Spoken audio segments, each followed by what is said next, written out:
When I was a student in college, I did not have a particular interest in going to law school.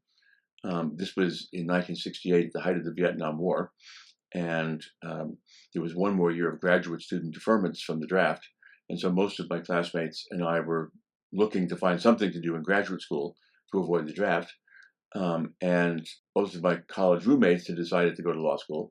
I didn't actually know anything about law or law school, but I decided to apply.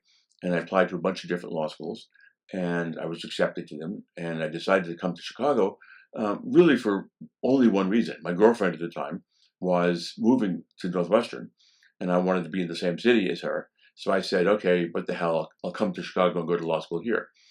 And I didn't really know what to expect, frankly. But very quickly, I decided that I enjoyed and indeed loved being in law school. I should say, by the way, my girlfriend broke up with me shortly after I got here. But the fact is, my classmates were just wonderful from day one. They were smart and lively and interesting and engaged and challenging, and the classes were fascinating. The quality of the teaching was terrific, and many of my professors are people who, to this day, I admire enormously. And so I didn't know what to expect, but what I found was that I loved the experience of being a law student and loved being here. When I first arrived as a student in 1971, um, I was sitting in the library before classes even began with a classmate of mine, and we were talking. And second and third year students at that time were coming by and basically saying, "Oh, you're really in for it. It's going to be tough and demanding," as it was. And then this one fairly young guy walked past and he said, "Oh, I see the new crop has arrived." And I looked up at him thinking he was a second or third year student and said, "Fuck you, buddy." And then I looked back at my classmate and he was horrified. I said, "What?" And he said, "Don't you know who that was?" And I said, "No." He said, "That was Professor Hazard." And I said, "Who's he?" And he said, "Well, he teaches us civil procedure. And he is, I am told, the most demanding, the most rigorous Socratic teacher in this institution. And you just put yourself in an extremely dangerous position, having said what you did to him." And uh, in fact, I was terrified. And I was probably the first member of my class to be known by almost everybody because of that incident, because the person I was with told people and they kept telling people and they couldn't wait to see what would happen. And one of the things that was fascinating is Professor Hazard, who was in fact the most demanding and brutal Socratic teacher in the law school, um, tended to call on students in rows, either horizontally or vertically or at an angle, and he kept skipping me. And it was just terrifying. And the last day of the civil procedure class, I expected he was going to come after me, and he did not. I was the only one in the class not called on 6 times. And I ran into Professor Hazard several years later after I joined the faculty. And he had left Chicago at that point. And I said, "Professor, you probably don't remember me, but," and he said, "Of course I remember you. You were my favorite student of all time. I loved torturing you." I didn't really have any particular interest in being an academic. When I was a law clerk to Supreme Court Justice William Brennan, I was considering two different jobs in January of that year, January of 1973. One was working for Senator Edward Kennedy, because I hoped he would run for president in 1976, and the other was working for the Center for Law and Social Policy.